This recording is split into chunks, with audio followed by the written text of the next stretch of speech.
Among Zelda games, Link's Awakening is one of the true bizarro oddities. There is no Hyrule, no Triforce, no Master Sword. In fact, there are no puzzles or dungeons either. At least that's how the game was for me when I was 10. I don't think I even made it past the raccoon part. So for me, the gameplay was mowing grass and hitting goblins in the forest. Revisiting this game 20 years later, I understood why I never beat this game.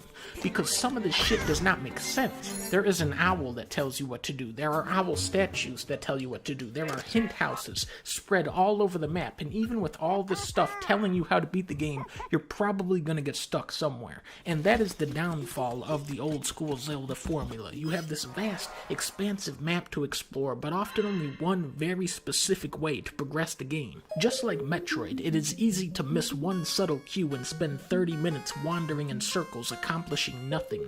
People who love these games have played them so many times they can no longer see the unintuitive faults, which is probably why I enjoyed this game the most on the third playthrough. Above all else, it's the weirdness of this Zelda that makes it so special, and one of the weirdest things about it is how smooth the game plays. You compare Super Mario World to Super Mario Land 2 on the Game Boy. In terms of gameplay, they aren't even close, baby.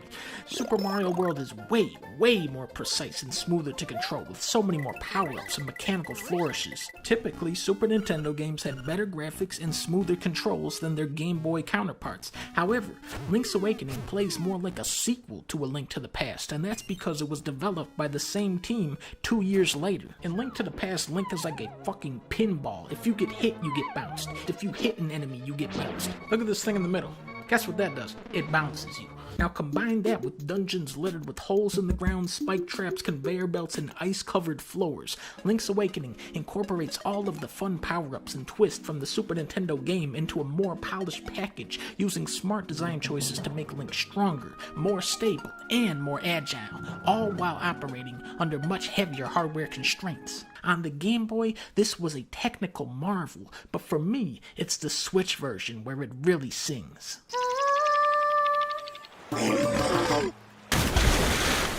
2D Zeldas have always been more focused and tighter paced than the 3D titles, but the remaster takes the most compact Zelda and squeezes it into a tiny, glossy gem. It makes for a game where every step you take feels like 10, and soaring across the map with your hookshot is pure magic. Once you've been indoctrinated by the goofy-ass video game logic of Zelda, this is maybe the most replayable game in the series. But it's not the gameplay that made me fall in love with this game.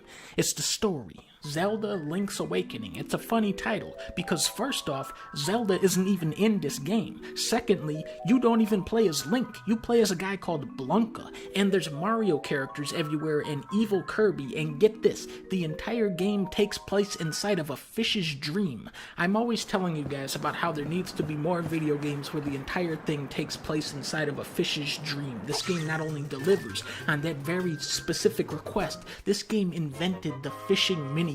The remastered visuals have this plastic sheen suggestive of a child playing with toys. The houses are full of little details that color in the person living there, and even though this game has a great soundtrack, it is almost never referenced in subsequent games, further reinforcing its uniqueness.